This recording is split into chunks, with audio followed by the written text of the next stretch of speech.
কেউ একজন ভাইরাল হলে আমরা তার উপর হুমড়ি খেয়ে পড়ি, এমন বিড়ম্বনা তৈরি করি, এতে করে ব্যবসায় শুধু লাল বাতি না বরং টিয়ে কালারের বাতিও জ্বলে উঠে।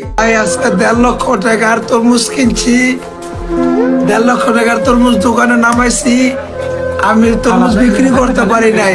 যেরকম সাংবাদিক, যেরকম ইউটিউব, যেরকম অনেক পাবলিক খালি বিড়া রাখছে, তাহলে আমি কার কাছে তরমুজটা বিক্রি করব? আমার পাগল বানাইছে।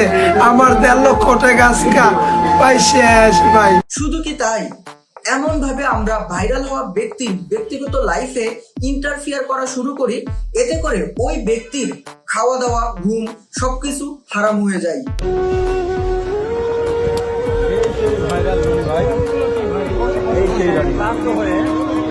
সবাই আসলে দেখা করতে ভিডিও করতেছে।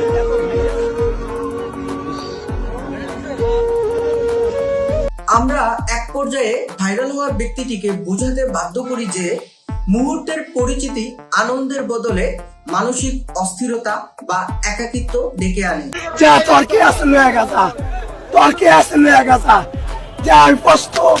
পরিশেষে কি আর করার, একসময় আনন্দে উপচে পড়া ব্যক্তিটি আরেকটা ভিডিও স্টেটমেন্ট দেয়, যেখানে বলে আমাকে কেউ আর বিরক্ত করবেন না। এখন আমি আপনাদের কাছে হাত জোর করে বলি, আমাকে বিরক্ত করবেন না, আমার ব্যবসা করে খাইতে দেন, বাঁচতে দেন।